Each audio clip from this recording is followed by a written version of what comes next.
Hey, good morning. I want to go over something with you real quick in regards to a new carrier and strategy. Getting off the starting line the day your MC goes active. I had some stuff that I wanted to go over with you that I think is helpful, strategic information to get going, and expectations and a little coaching to help you along the way when you start. So something that I learned a long time ago that I still hold true today is if you want more business, the key is to make it easy for people to do business with you. I say that in regards to an example. The other night, I went to a pizza place. I walk in and they say, hey, the credit card machine isn't working. We're only accepting cash. At that time, it's like, okay, well, now you're making it difficult for me to do business with you. I can go to the ATM, get cash and come back, or I can just go to another place across the street and get food there. So that barrier of making it difficult for me to do business with them, that has been created. As a carrier, you want more business, so make it easy for the brokers to do business with you. And what I mean by that is when you get going, your first 30, 60, 90 days, the strategy that I suggest you do is you hop on board with the brokers that are going to work with you that don't care that you're a brand new carrier. You're going to have a phone call or two, or 33. They're going to say, hey, sorry carrier, your MC number is not old enough. We can't work with you. You're going to get that pushback. They're looking for carriers that have been on the road for 30 days, 60 days, 90 days, 6 months, 12 months. Some customers don't work with carriers that haven't been in business for 2 years. You see my dedicated customer list on the button on the home page?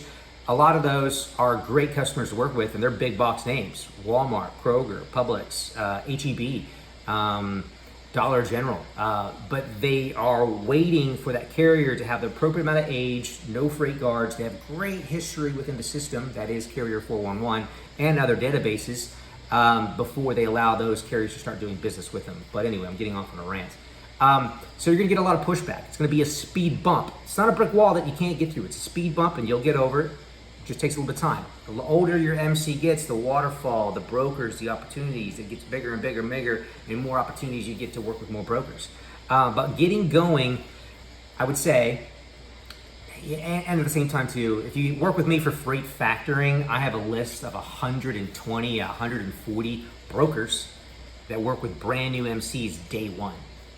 You can work with them immediately. I send this list to everybody that I work with, and all you do is you need to call through the list, say, hey, I got a 26 box truck. Will you guys work with me? Okay, great, you will. Beautiful. Can I do your new carrier setup packet? Awesome. Get set up with them, run a load, get in the door. But another big, easy way in terms of the bigger target is the big box names: C.H. Robinson, J.B. Hunt, TQL. What you're going to want to do is you're going to want to get in with them, and you're going to want to load up very heavily on their freight for that first 90 days, because it's going to be easier for you to get those loads from the big box names than it is from the smaller box ones. The smaller box ones, they'll have more restraints in saying, hey, you need to be 6 months old before we can run a load with you. The bigger boxes, they're not going to care so much. So load up on that freight that first 90 days.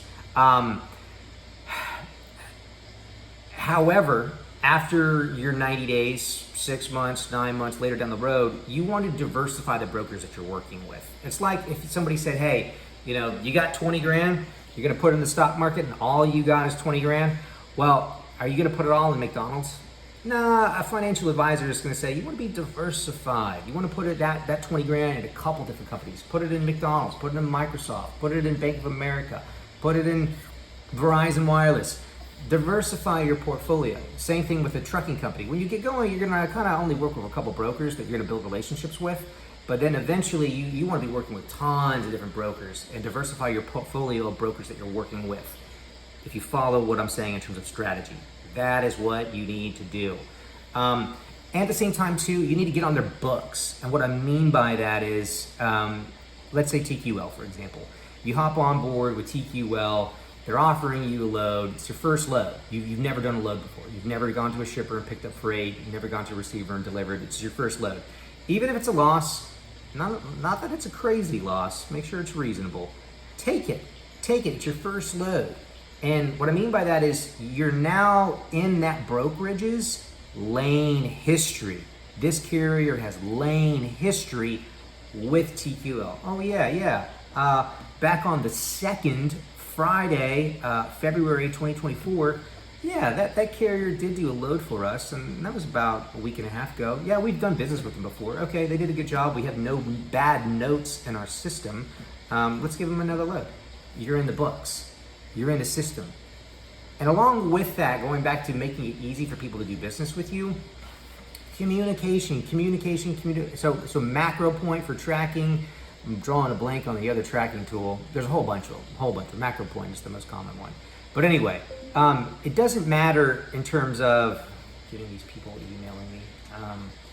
It doesn't matter in regards to the tracking. At the end of the day, I know I've had hundreds of carriers scream at me over the Paul, your office has called us 15 times the past hour to get a current location on the ETA of the truck. Here's the ETA. We'll be there in 15 minutes. We'll be there in an hour and 15 minutes. Hang up. Sure, I'm getting cussed out, whatever, it's part of the business. But I need that information. You're running a load for Publix maybe. Publix needs an update on that load every 5 minutes, maybe every 60 seconds. They want to know what's going on with that truck. So, as a carrier, make a good impression. Not just on day 1, day 30, day 130, year 3. So many carriers that get so annoyed and angry that, oh, you guys have called us too much to get an update. It doesn't matter. You are in possession of the freight. It's in your possession. Your job obligation is to communicate to the carrier and letting them know, hey, every step of the process. Call that broker. Hey, I got the Raycon for $3,000. Thank you. Letting you know that I've received it. Giving you an update on my ETA to the shipper. It's going to be 45 minutes. Hey, broker, I've arrived on site at the shipper. I have checked in. My arrival time is 11 a.m. I am in dock number 7. Hey, broker, I've left the shipper. It is 12:30. No detention is needed. There was no driver assist.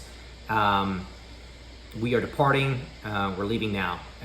Whatever time that I said, the departure time, 12:30. We're leaving at 12:30. That's my out time, notated on the BOL. Hey, current location, we're in Atlanta, Georgia. Hey, current location, we're in Nashville, Tennessee. Hey, current location, whatever, the next city that you're in. You tell them. Doesn't matter if they have Macro Point on your phone. If they call and they ask, tell them. Positive impression. You're building a relationship and history with them. You do not want them to put a negative mark in their system. TQL, JB Hunt, CH Robinson, whoever. They have their own notes in the system and they'll notate, yeah, this guy, yeah, that carrier, they never answer the phone. Sure, we have them on Macro Point, but sometimes, phones and GPSs or, connectivity to the towers, we all have zones that we go through. Verizon, I think, is the best. AT&T is the second, but, some people got, Mint Mobile or Boost Mobile or whoever, and they don't have the best connection. So if they're calling and they need an update, give them a frickin' update. Hey, ETA to the receiver. We're gonna be arriving tomorrow, the 13th, Tuesday, February 2024. ETA for delivery is scheduled for arrival time 10 a.m. Hey, we've arrived on site at the receiver. We have checked in. 10 a.m. is arrival time. We're in door number 2. You give them an update throughout the entire process. And it blows me away the number of carriers that complain about it. It's your job. Answer the phone, give them an update. You want a positive, good impression, do it. Moreover, don't wait for them to call you to ask you for a check call. You call them. Talk about a positive impression. I can remember back when I was doing it and be like, oh, wow, oh, you're that carrier? Oh, yeah, you're on one of our 50 loads today. Yeah, I see it. You're on this one right here, picking up at Atlanta, going to Jacksonville, Florida. Oh, well, I appreciate the check call. Thank you. All right, it's good to know that you've arrived on site and you're in door number 7. I'll notate that in the system. Wow, positive impression. I didn't have to do any work. They did the work for me. Go the extra mile. Anyway, I don't want this to turn into a rant. These are strategies I would highly recommend you think like this and execute what I'm conveying. Anyway, catch you on the next one. Bye.